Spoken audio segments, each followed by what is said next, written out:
JF. Add more flavor. What's good, my beautiful people? It's Joba Flavored once again, and here we are back on a Tuesday. This is Random Tuesday, and we are having a very interesting topic of discussion today. We'll be discussing a little bit about feminism, touching a bit on women empowerment with the lovely Madam Tandza Simelane, Yup, what's good? aka Felicity. Uh-uh. Yeah, boo! Leave the colonizer's name. Who? Ish. I'm Nicholas.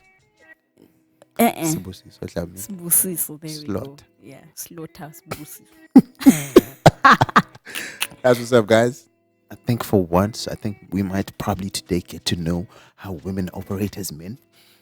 No, you won't. Okay. Because that's not what feminism is about. The struggle continues, guys. Yeah, So- aluta continua. Okay, then. So, feminism. Now, do briefly tell us what exactly feminism is about so that you can just probably put away all these myths men have against it. Yeah, that would be good. Okay, so hi everyone, my name is Tandza Simelane, and I am a feminist. Proud of that. I delve and love everything to do with women. So, the question of what is feminism is a very simple one. It's all about the emancipation of women. It is all about the equality, financially, socially, and economically of women. And to be absolute, that's the crux of it. So you have different waves of feminism and you have different types of feminism, right?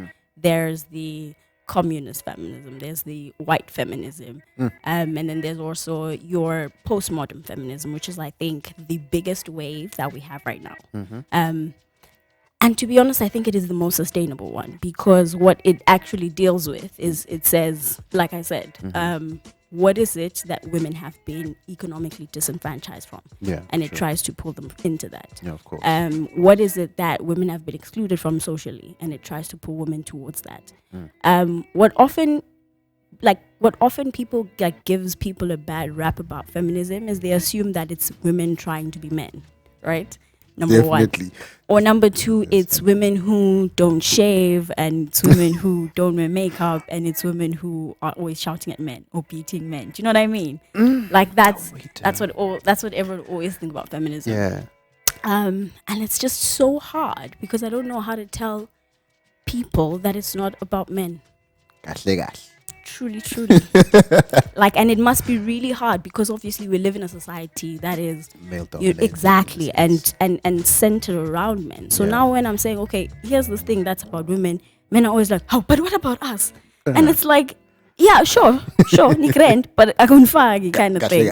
Truly. So I think, and that's what feminism is about. It's about lifting up the women that have raised not only us, but it's about lifting the women that have raised economies, nations, and have gotten no sort of recognition for that. It's honestly just about bringing people, and a lot of people think like it's about like separating, saying, oh, these are men, these are no. It's actually about uniting society. Kahle. And as a whole. yeah. Instead of having that divide that it's us versus them. Truly, you know? And because what do they say? Behind every great man is a woman. And it's like, really? Behind? Like, sisonge. See, and whilst that's what people will say, really. Unfortunately. But what else did we find that wasn't okay? There are loads of things we found that weren't okay. I mean, at a point when if you were born, for example, if you're born in North America, 200 years ago, you were born into slavery. Straight up. But what you're gonna say, oh no, but Nati Sakanza Gunjina so asiyeke. No. Like injustices are happening. And doesn't make it okay. We were born with, girls getting taken as wives at the age of 14. That's not okay. Exactly. And tradition is never a justification. But as Swazis and as Africans, that's always the quickest answer we go to. Every single time you bring up feminism, it's un-African. And it's like, but yeah, it is kind of tricky one, though, especially I'm thinking when it comes to the whole traditions aspect, as well as the common ground that we're living in right now. Where do we draw the line in terms of tradition is pointing us one other way, and then of course feminism and the newer, more common beliefs, the sudden the realizations of what we are now and how society should be going in a sense. Where do we draw the line and say, you know what, we know we've been doing things this particular way all these years, but right about now, it's time for us to like throw it aside. Now, is it an easy transition, if I may, from what you've noted?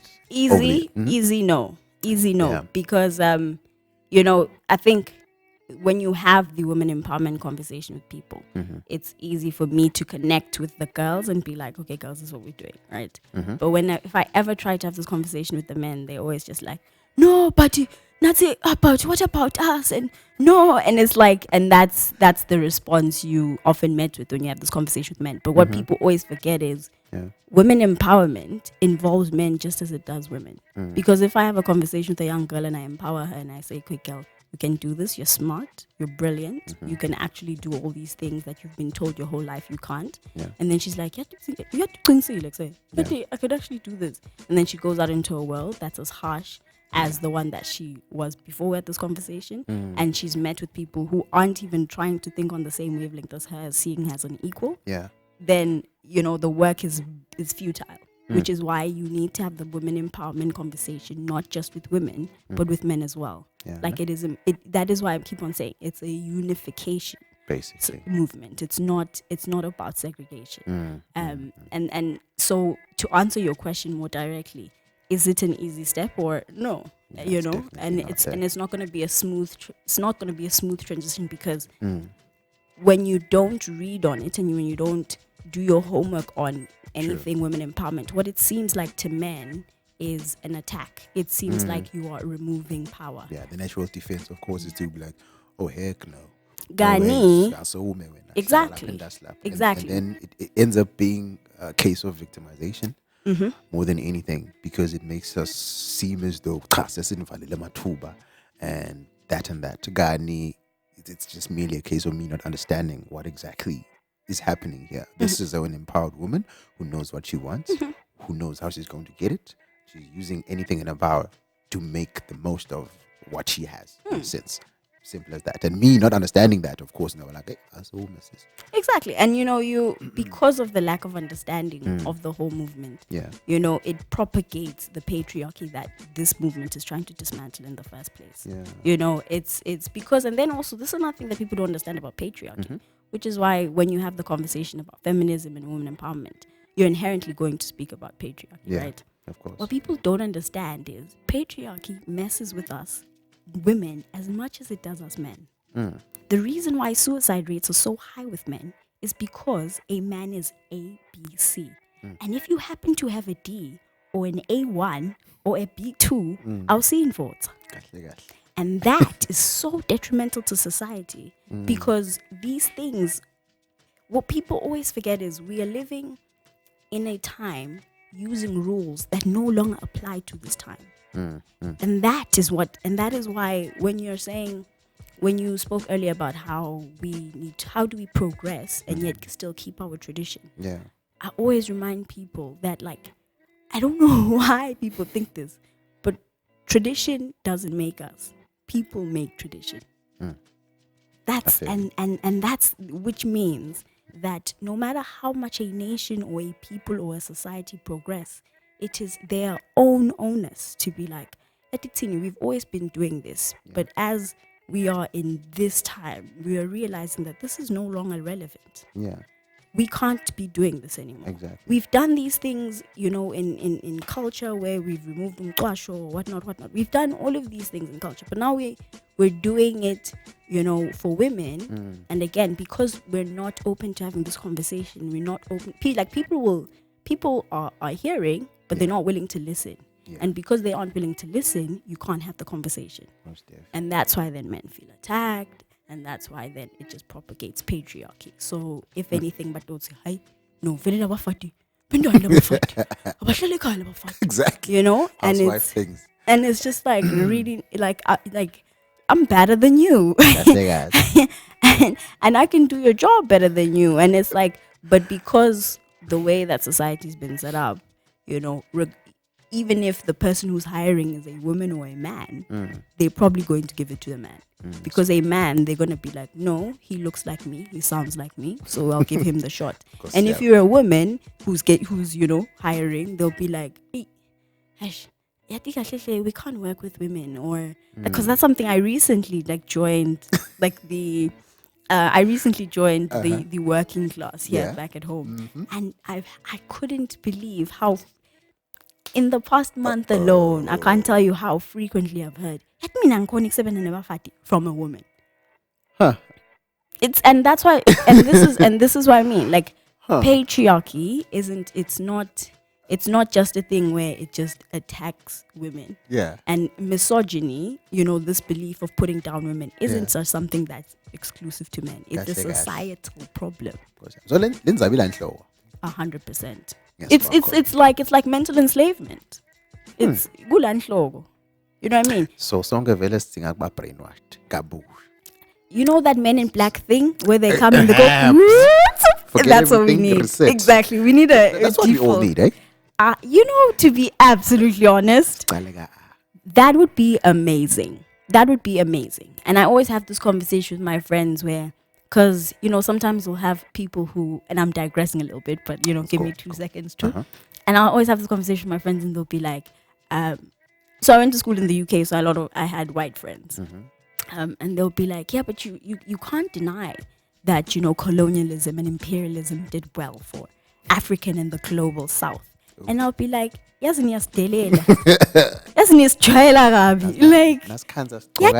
happy. Besi right. Like, besi happy.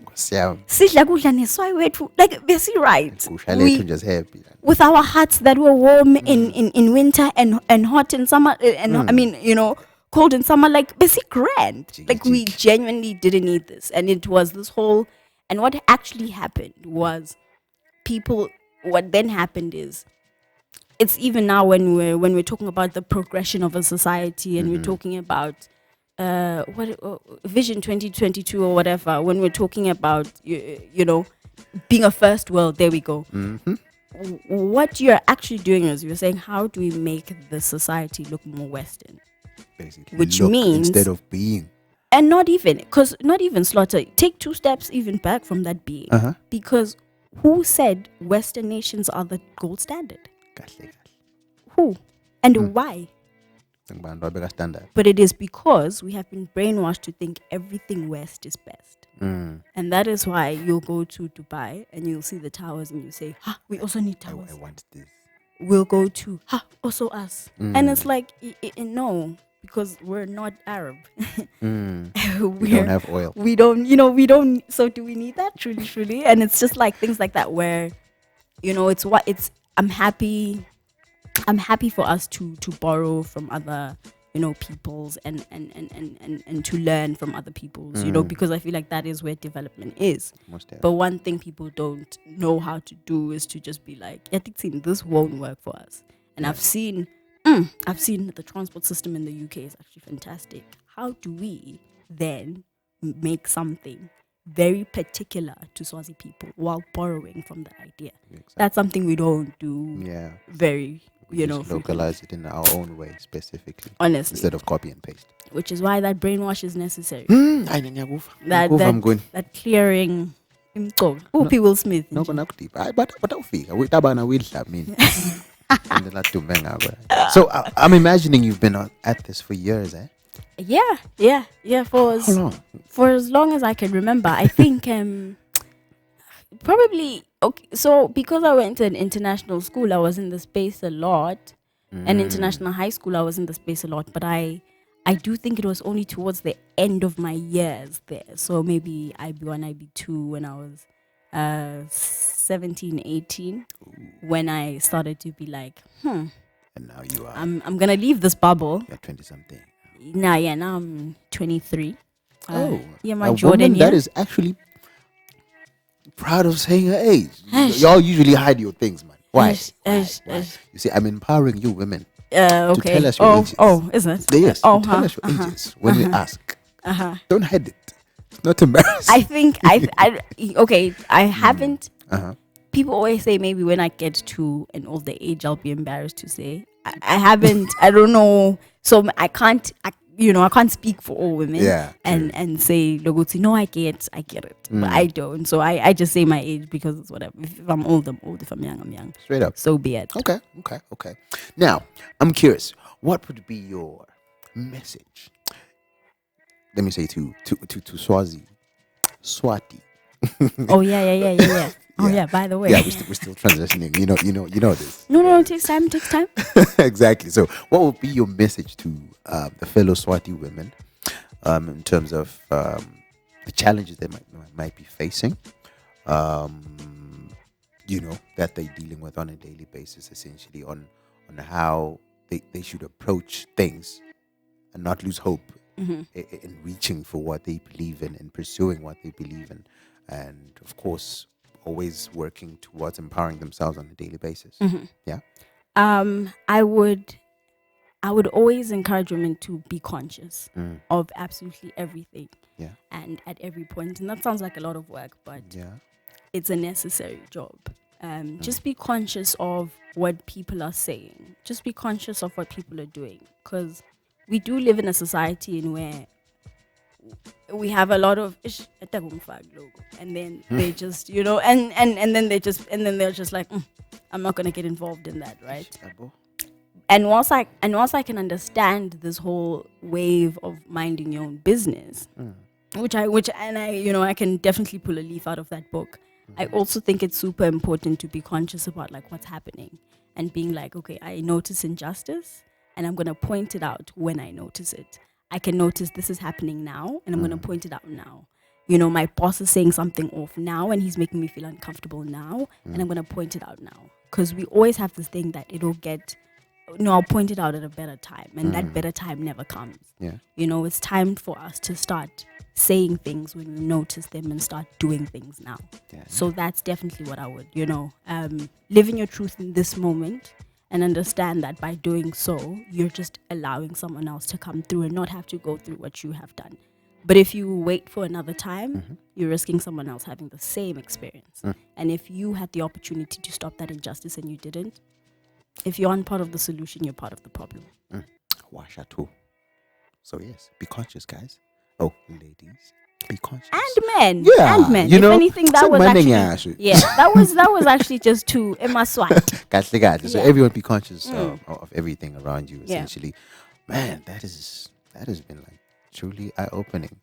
I'm glad. I'll have to read up on feminism 100%. If you need references, let me know, and I'll exactly, and I'll bring you back. And then here. We can actually have a conversation. You see, but it's fine. It's fine. I was being a good guy. Okay, all right. Yeah. Thank you so much, Tandza, for coming through and joining us here on Joe with Flavored. Thank you so much for having me. It's been a blast. We enjoy having people that share so much knowledge in topics that they are well versed in. And that's the whole idea, basically, to school people here in the country about various aspects of society to make sure that the word or the message is spread across and people are, for lack of a better term, woke. Yeah. Essentially. So thank you so much. And thank you. Keep doing your work, guys. Most def. So there you have it, guys. It's been a wonderful session here with 2 seconds. Yeah. Also, people, don't forget, add some flavor. I like that. So, need I say more, guys? Joe Flavored. Add more flavor.